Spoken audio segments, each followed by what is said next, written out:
আর যার মনের মধ্যে সততা আছে, আল্লাহ পাক কোনো না কোনো দিন ইনশাআল্লাহ তাকে হেদায়েত দিবে। মনের বিষয়টা আল্লাহ ছাড়া কেউ জানে না। আপনি দেখতে পারেন সমাজে অনেকে দাড়ি, টুপি, পাগড়ি, জুব্বা সব লাগিয়ে ঘুরছে, তো বিশ্বাস করেন তাদের মনটা এমনও হতে পারে যে জানোয়ারের চেয়েও কুৎসিত, এমনও হতে পারে। আবার আপনি দেখবেন সমাজে এমন অনেক মানুষ ঘুরছে যারা হয়তো অনেক পাপে লিপ্ত মনে হচ্ছে, মনের মধ্যে সততা আছে। এমন অনেক মানুষকে আমরা দেখেছি যে ড্রাগ অ্যাডিক্টেড ছিল, মিউজিক করেছে, হারাম সম্পর্কের মধ্যে ছিল, নামাজ ঠিক মতো পড়ে নাই, কিন্তু যখনই আল্লাহর কথা আলোচনা হতো দেখতাম সে খুবই শান্তভাবে মন থেকে কথা শুনছে। কথা শুনতে শুনতে শুনতে একদিন মাশাআল্লাহ এখন দেখবেন যে চিল্লা দিয়ে বেড়াচ্ছে বিভিন্ন মসজিদে। অযথা নামাজ পড়েই ভেবে বসবেন না যে অনেক কিছু করে ফেলছে। এক চিল্লা দিয়ে মনে করে ফেলবেন না যে দিনের জন্য অনেক কিছু করে ফেলছে। একটা হজ করেছেন, ওমরা করেছেন, সিয়াম রেখেছেন, দিনের জন্য দান সদকা করেছেন, একটা মাদ্রাসা মসজিদ করেছেন, ভেবে বসবেন না আপনি সব অনেক কিছু করে ফেলেছেন এবং অন্যরা সব ককরোচ, তেলাপোকা, ওরা জাহান্নামে যাবে, এমনটা মনে করবেন। জানি না আমরা যে কার আমলের কতটুকু আল্লাহর কাছে কবুল হচ্ছে। এক ব্যক্তি এত পাপ করেছে যে শেষে মৃত্যুর সময় সে সন্তানদেরকে ডাকছে, ডেকে বলছে যে আমি যখন মারা যাব আমার লাশটাকে তোমরা কবর দিও না, যদি আল্লাহ পাক আমাকে ধরতে পারেন তাহলে খবর আছে আমার। কি করতে হবে? সে বলছে যে আমার দেহটাকে তোমরা পুড়িয়ে ফেলবে এবং পুড়িয়ে ফেলার পরে ছাইগুলোকে একত্রিত করবা, করে অর্ধেক ছাই সমুদ্রে ভাসিয়ে দিবা, অর্ধেক ছাই বাতাসে উড়িয়ে দিবা। সন্তানরা তাই করলো। মৃত্যুর পর আল্লাহ পাক এই সমুদ্র এবং জমিনকে বাতাসকে আদেশ করলেন যে তোমরা ছাই জড়ো করে দাও। আর মানুষ আর জিন আল্লাহর কথা না শুনলেও এই প্রকৃতি আল্লাহ পাকের কথা শোনে। বিজ্ঞান বলে প্রকৃতি থেকে সব হচ্ছে। কি প্রকৃতি? প্রকৃতি কি, কাকে বলে? মানুষকে আল্লাহর ইবাদতকে বাদ দিয়ে প্রকৃতি পূজায় নিয়ে গেছে। এই পুরো প্রকৃতি আর মহাবিশ্বে এক আল্লাহর ইবাদত করে। কে সৃষ্টি করলো প্রকৃতি? প্রাকৃতিক ভাবে হয়েছে সবকিছু বলে, আল্লাহ থেকে হয়েছে বলা যাবে না। বললে আপনি মৌলবাদী হয়ে যাবেন। আল্লাহ শব্দ ইউজ করলে আপনি মৌলবাদী হয়ে যাবেন। ধর্মতাত্ত্বিক শব্দগুলোকে আস্তে আস্তে উঠিয়ে দেওয়া হয়েছে। দেখবেন যুক্তি, বিজ্ঞান, দার্শনিক শব্দগুলোকে আনা হয়েছে। এটাও টেকনিক্যালি করা হয়েছে। কোন সেকুলার মিডিয়াতে আপনি দেখবেন না ইনশাআল্লাহ বলছে। ইনশাআল্লাহ প্রমাণ করবে যে আপনি আস্তিক না নাস্তিক। তো প্রকৃতিকে আল্লাহ পাক আদেশ করলেন এই সমুদ্র ছাই জড়ো করো, এই বাতাস ছাই জড়ো করো। তারা ছাই জড়ো করে দিল। এই ব্যক্তিকে বলা হচ্ছে তুমি জীবিত করে আল্লাহ পাক বলছেন তুমি যে এই কাজটা করেছিলে, লিমা ফাআলতা হাদা, তুমি এই কাজটা কেন করেছো? তখন এই ব্যক্তি উত্তর দিচ্ছে মিন খাশিয়াতিকা ইয়া রাব্বি ওয়া আনতা আ'লাম। হে আল্লাহ, আমি আমার বুঝে যা এসেছে আপনার ভয়েই আমি এই কাজটা করেছি, আর আপনি খুব ভালো করেই জানেন যে আমি আপনার ভয়ে করেছি নাকি অন্য কোনো কারণে করেছি। মানে আপনি আমার মনের কথা জানেন। আল্লাহ পাক তাকে মাফ করে দিলেন। আপনাদেরকে আমি সেই ব্যভিচারী মহিলার কথাও মনে করাই। ওই মহিলা, যে ব্যক্তি একজন যৌনকর্মী ছিল বা যেটা আমরা বলি ব্যভিচারিণী মহিলা ছিল, একটা কুকুরকে দেখেছে সে পানি পান করার জন্য তৃষ্ণার্ত, সে এটাতে মায়া করে দয়া করে তার মোজাটাকে নামিয়ে এই কূপ থেকে পানি উঠিয়ে কুকুরকে পান করিয়েছে। এই একটা কাজের বদৌলতে আল্লাহ রাব্বুল আলামিন এই ব্যভিচারী মহিলাকে মাফ করে জান্নাত দিয়ে দিয়েছে।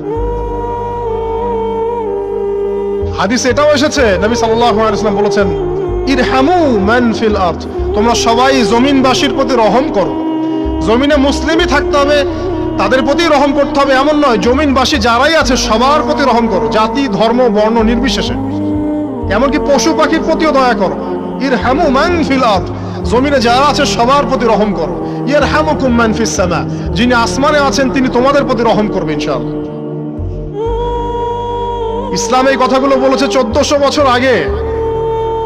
আজকের এই বিশ্বে, সো-কল্ড এই মডার্ন বিশ্বে যেখানে মানুষের রক্তের কোনো দাম নাই, সেখানে ইসলাম পশু পাখির অধিকার নিয়ে কথা বলেছে 1400 বছর আগে।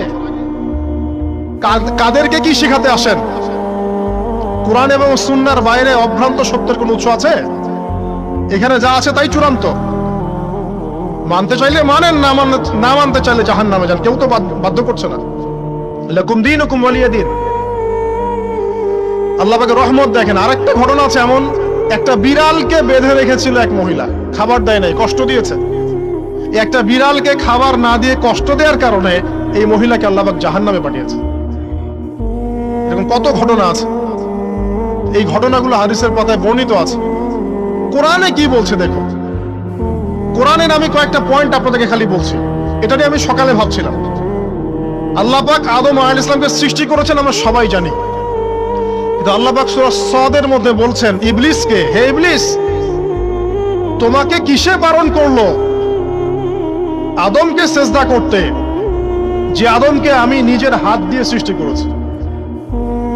আল্লাহ রাব্বুল আলামিন যে আমাদেরকে এত যত্ন করে ভালোবেসে সৃষ্টি করেছেন, এটা কি আল্লাহ পাকের দয়ার নিদর্শন নয়? মহাবিশ্বের অন্য কোন মাখলুক সৃষ্টির ব্যাপারে আল্লাহ পাক বলেন নাই খলাকতু বিয়াদাই, আমি নিজ হাতে তাকে সৃষ্টি করেছি। শুধু সৃষ্টি নয়, সৃষ্টি করার পর আল্লাহ পাক তাকে সমস্ত নাম শিক্ষা দিয়েছেন। এই যে জ্ঞান শিক্ষা দেওয়া, জ্ঞান, এটা আল্লাহ পাকের সবচেয়ে বড় নিদর্শনগুলোর মধ্যে অন্যতম। এবং আল্লাহ পাকের সবচেয়ে বড় দয়া, আমার মত এটা, মানব জাতির উপরে আল্লাহ পাকের সবচেয়ে বড় দয়াটা হচ্ছে কি জানেন? আল্লাহ পাক আমাদেরকে জ্ঞান শিক্ষা দিয়েছেন, ওহী নাজিল করেছেন। এটা সব কিছুর ঊর্ধ্বে। কারণ আপনি তওবা করবেন, জ্ঞান লাগবে। নামাজ পড়বেন, জ্ঞান লাগবে। রোজা রাখবেন, জ্ঞান লাগবে। যাকাত দিবেন, ইলম লাগবে। আপনি দিনের যে কোনো আমল করেন, ইলম লাগবে। জান্নাত জাহান্নামের পথ খুঁজে পেতে হলে ইলম লাগবে। দেশ চালাবেন, ইলম লাগবে। অর্থনীতি চালাবেন, ইলম লাগবে। ইলম ছাড়া কিছু নাই, ইলমের উপরে কিচ্ছু নাই। এই ইলমটা আল্লাহ পাক কাকে শিক্ষা দিয়েছেন? আদম আলাইহিস সালামকে। আমরা তো শিখেছি সমাজবিজ্ঞান বইগুলোতে যে আমাদের পূর্বপুরুষরা নাকি গুহায় থাকতো আর গাছের ছাল পাতা খেয়ে থাকতো, তাই না? লতা পাতা খেয়ে থাকতো, গাছের ছাল পাতা খেয়ে থাকতো, পোশাক পরতো আর কি। বোগাস, ডাহা, মিথ্যা কথা। আল্লাহ রাব্বুল আলামিন সূরা বাকারা এবং সূরা আরাফ পড়ে দেখেন, আল্লাহ পাক বলছেন যে আদম আলাইহিস সালামকে আল্লাহ পাক সমস্ত নাম জ্ঞান শিক্ষা দিয়েছেন। মহাবিশ্বের যে প্রয়োজনীয় জ্ঞানগুলো আছে সেগুলো আল্লাহ পাক আদমকে শিখিয়েছেন আলাইহিস সালাম। ওয়াল্লামা আদামাল আসমাআ কুল্লাহা, আল্লাহ পাক আদমকে সমস্ত নাম শিক্ষা দিয়েছেন।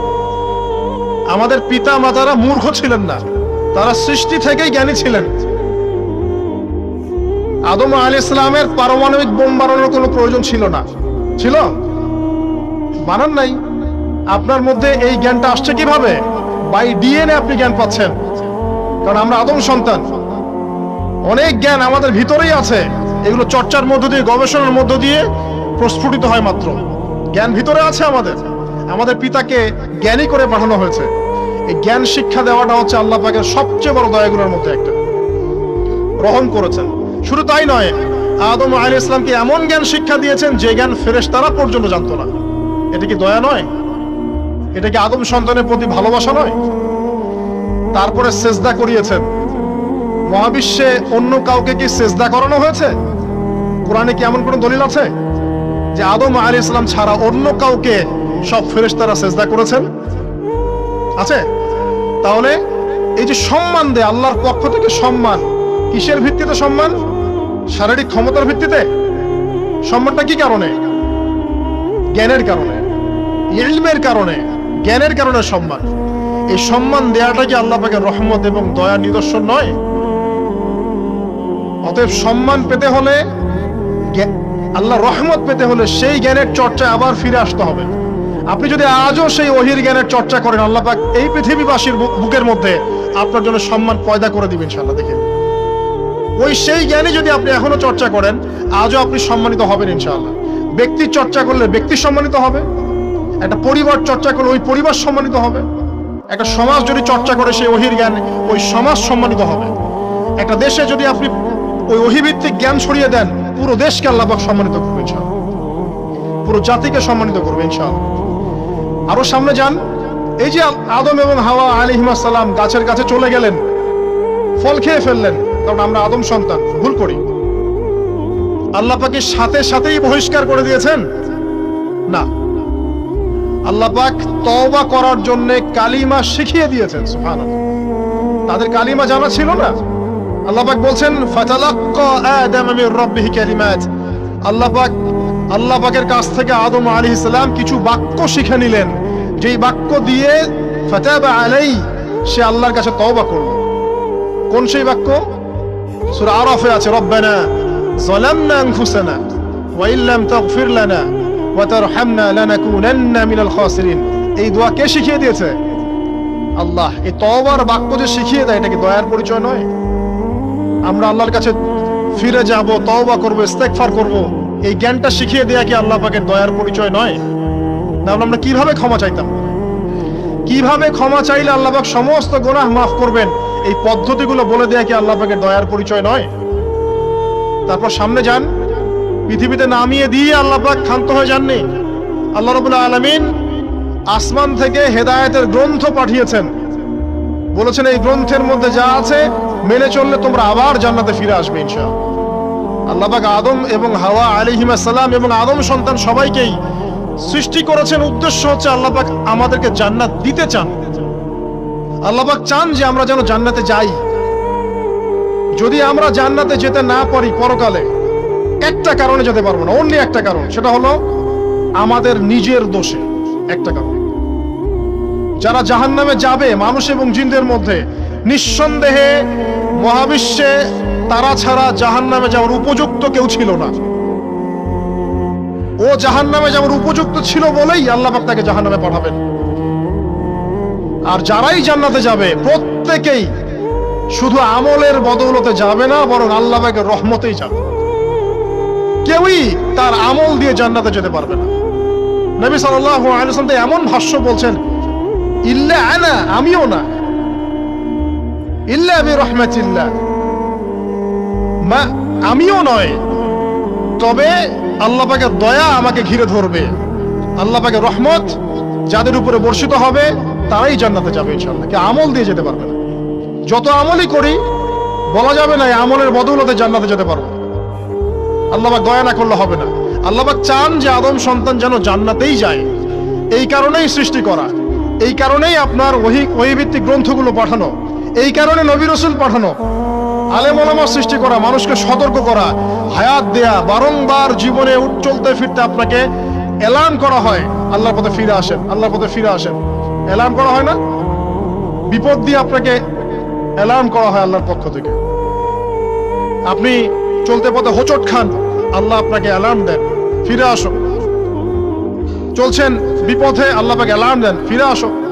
আল্লাহ পাকের পক্ষ থেকে কিন্তু এগুলো আসে। অদ্ভুত একটা হাদিস বললাম, অদ্ভুত বলতে বলছি অ্যামেজিং হাদিস, যে একজন সাহাবী বলছেন, সালমান রাদিয়াল্লাহু আনহু, তিনি বলছেন যে যখন মুমিনের উপর বিপদ আপদ বালা মুসিবত আসে, তখন মুমিনের এই বিপদ আপদ বালা মুসিবত রোগ শোকের বদৌলতে আল্লাহ পাক তার গুনাহগুলোকে মাফ করে দেন এবং তার মর্যাদাকে বাড়িয়ে দেন, এবং সে আল্লাহর দিকে ফিরে আসার অনুশোচনা করার সুযোগ পায়। আর যখন কাফের মুশরিক বা ফাসিক মানুষকে এইসব রোগ ব্যাধি বিপদ আপদ বালা মুসিবত ঘিরে ধরে, তার দৃষ্টান্ত সেই উটের ন্যায় যে উটটাকে তার মালিক বেঁধে রেখেছে, এরপর ছেড়ে দিয়েছে। সে উটটা বুঝতেও পারলো না কেন তার মালিক তাকে বেঁধে রাখলো আর কেনই বা তাকে ছেড়ে দিল। কথাটা কি বুঝতে পারছেন? যারা আল্লাহ দ্রোহী, তাদের উপর যখন বিপদ আপদ বালা মুসিবত আসতে থাকে, তারা বুঝে না যে কি জন্য আসলো আর কেন চলে গেল। কিন্তু মুমিন ব্যক্তি যারা মুসলিম, আল্লাহর অনুগত, তাদের বিষয়টা হচ্ছে এমন বিপদ আপদ বালা মুসিবত রোগ ব্যাধি তাদেরকে আল্লাহর দিকে ফিরিয়ে নিয়ে আসবে। দেখুন, এই যে পৃথিবীতে নামিয়ে দেয়া, এরপর আল্লাহর পক্ষ থেকে ঐশী গ্রন্থগুলো পাঠানো, নবী রাসূল পাঠানো, আলেম ওলামা পাঠানো, আপনাকে হায়াত দেয়া, আপনাকে রিজিক দেয়া, এই শ্বাস নেওয়ার ক্ষমতা দেয়া, আপনাকে জ্ঞান বুদ্ধি দেয়া, বিবেক দেয়া। এই যে একটু আগে তেলাওয়াত করলো শুরুর আগে নবী মুসা আলাইহিস সালামের ঘটনা। বনু ইসরাইল একটার পর একটা অবাধ্যতা করেই গেছে, আল্লাহ পাক তারপরেও তাদের কাছে নবী পাঠিয়েছেন, নবী মুসাকে পাঠিয়েছেন। ফিরআউনের মতো জালেম শাসকের হাত থেকে বনু ইসরাইলকে আল্লাহ পাক উদ্ধার করেছেন। এটা কি দয়ার পরিচয় নয়? নবী মুসা আলাইহিস সালাম গাছের নিচে বসে আছেন, খাবার নাই, বাসস্থান নাই, কিচ্ছু নাই, বরং তার গায়ে একটা অপবাদ দেওয়া হয়েছে যে তিনি নাকি একজন মানুষকে খুন করেছেন, অথচ তার ইন্টেনশন সেটা ছিল না। তিনি একটা ঘুষি দিয়েছেন লড়াই থামানোর জন্য, ওই এক ঘুষিতেই সেই ব্যক্তি ডেড। এবার তিনি গাছের নিচে বসে দোয়া করছেন, রব্বি ইন্নী লিমা আনজালতা ইলাইয়া মিন খায়রিল ফাকির, আল্লাহ আমি নিঃস্ব অসহায় হয়ে এখানে বসে আছি, তুমি আমার উপর তোমার যে রহমত পাঠাবে আমি তার ভিখারি হয়ে বসে আছি। দোয়া করার সাথে সাথেই ওই সোহাইব আলাইহিস সালামের মেয়ে হেঁটে হেঁটে চলে আসলো। তিনি স্ত্রী পেলেন, তিনি শ্বশুর পেলেন, একজন নবী পরিবার পেলেন, বাসস্থান পেলেন, চাকরি পর্যন্ত পেলেন। 8 বছর তিনি রাখালি করেছেন সোহাইব আলাইহিস সালামের ফার্মের মধ্যে। দয়া মুহূর্তেই চলে আসবে, শুধু আল্লাহর দিকে অভিমুখী হলেই হয়, এগুলো দয়া। আইয়ুব আলাইহিস সালামের কথা মনে আছে না? দীর্ঘদিন রোগে ভুগছেন, চিকিৎসা হচ্ছে না, ভালো হচ্ছে না, শেফা হচ্ছে না। এখানে যারা আধ্যাত্মিকত্ব নিয়ে পড়াশোনা করেন, লেখালেখি করেন, তারা বলেছেন তাদের কিছু কিতাবের মধ্যে, রোগটা যখন এমন একটা পর্যায়ে চলে আসলো যে তিনি জিহ্বাটা নড়াতে পারছেন না, কারণ তিনি আল্লাহ পাকের জিকির করতে প্রচন্ড ভালোবাসতেন। এক পর্যায়ে রোগটা এমন একটা জায়গায় চলে আসলো যে জিহ্বাটা তিনি নড়াতে কষ্ট হচ্ছে। তখন গিয়ে তিনি বলছেন, রব্বি আন্নী মাসসানি আদ-দুররু ওয়া আনতা আরহামুর রাহিমিন, হে আল্লাহ, আমাকে কষ্ট স্পর্শ করেছে, আর তুমি তো ক্ষমাকারী এবং রহমকারীদের মধ্যে সর্বশ্রেষ্ঠ রহমকারী। আমি জিকির করতে পর্যন্ত পারছি না, আল্লাহ আমার রোগটা শেফা দিয়ে দাও। বলার সাথে সাথে আল্লাহ রাব্বুল আলামিন প্রস্রবণ ঝর্ণা তৈরি করলেন, এখানে গোসল করো, শেফা হয়ে গেল। এগুলো কি রহমতের পরিচয় নয়? এখানে এক শ্রেণীর স্কলার এমনও বলেছেন, আজকে আমরা যারা বাহ্যিক সৌন্দর্য নিয়ে বেশি গর্ব করি আর কি, আত্মিক সৌন্দর্যের চাইতে বাহ্যিক সৌন্দর্য নিয়ে যারা বেশি গর্ব করি, যদি আল্লাহ পাক আমাদের পোশাকটাকে পরিবর্তন করে দেন, আত্মাটাকে দেহের পোশাক দেন আর দেহটাকে আত্মার পোশাক বানায় দেন, তাহলে দুর্গন্ধে কেউ আমাদের সামনে আসতে যাবে না। কথা মনে বুঝতে পারছেন না? আইয়ুব আলাইহিস সালামের আত্মাটা ছিল পবিত্র, পরিশুদ্ধ, তার দেহের মধ্যে রোগ হয়েছিল। আর এই পুরো বিশ্বের ম্যাক্সিমাম মানুষের রোগ এখন আত্মায়, দেহে নয়। আবার বলছি, হয়তো বুঝতে পারছেন না। আইয়ুব আলাইহিস সালামের রোগটা হয়েছিল দেহে, বাইরে। তার আত্মা ছিল পবিত্র, পরিশুদ্ধ আত্মা। দেহের রোগের একটা পর্যায়ে যখন জিহ্বাটায় ইফেক্ট হলো, তখন জিকির করতে তার কষ্ট হচ্ছে, তখন তিনি দোয়া করছেন, আল্লাহ আমার এই রোগটাকে শেফা দিয়ে দাও। আর এখনকার পুরো জেনারেশন, এই সভ্যতার রোগ হচ্ছে ভিতরে, আত্মায়। দেহের রোগের চাইতে তার আত্মার রোগটা বেশি। এখন এই আত্মাটাকে যদি দেহ বানিয়ে দেওয়া হয় আর দেহটাকে আত্মার পোশাক পরিয়ে দেওয়া হয়, দুর্গন্ধে কেউ সামনে আসতে চাবে না। তাই আইয়ুব আলাইহিস সালামের সেই দোয়া এখন আমাদের বেশি করা উচিত। রব্বি আন্নী মাসসানি আদ-দুররু ওয়া আনতা আরহামুর রাহিমিন, আল্লাহ আমাদের আত্মায় রোগ এসেছে, এটাকে তুমি শেফা দাও। দেহের রোগ লেস ইম্পর্টেন্ট, আত্মার রোগটা বেশি ইম্পর্টেন্ট। এরকম নিদর্শন কোরআনের পাতায় পাতায় ছড়িয়ে আছে। আসহাবুল কাহফ, পুরো সমাজ ওদেরকে মেনে নিচ্ছে না, গুহায় চলে গেলেন, ঘুম পাড়িয়ে দিলেন আল্লাহ পাক। 309 বছর, কত বছর? 309 বছর একটা দোয়ার বদৌলতে। তারা বলেছিল, রব্বানা আতিনা মিন লাদুনকা রাহমা ওয়া হাইয়্যি লানা মিন আমরিনা রাশাদা। আল্লাহ পাক শুধু ঘুম পাড়িয়ে রাখলেন না, তাদের মধ্য দিয়ে আল্লাহ পাক পুরো একটা সভ্যতাকে হেদায়েত করে দিলেন। আলহামদুলিল্লাহ। যে সভ্যতা বিশ্বাস করতো না যে পরকাল বলে কিছু আছে, দাকিয়ানুস বাদশার সেই জুলুম থেকে আল্লাহ পাক এই 10 জন বা 9 জন যুবককে বাঁচালেন, ওদেরকে কিয়ামত পর্যন্ত কোরআনের পাতায় স্থান দিলেন, নিদর্শন বানালেন, এবং তাদের মধ্য দিয়ে একটা পুরো সভ্যতাকে হেদায়েত দিলেন। সুবহানাল্লাহ। যেখানে যাবেন এই নিদর্শন। আর কার কথা বলবো? যুলকারনাইন, মনে আছে? কোন সূরা আছে যুলকারনাইনের কথা? সূরা কাহফ।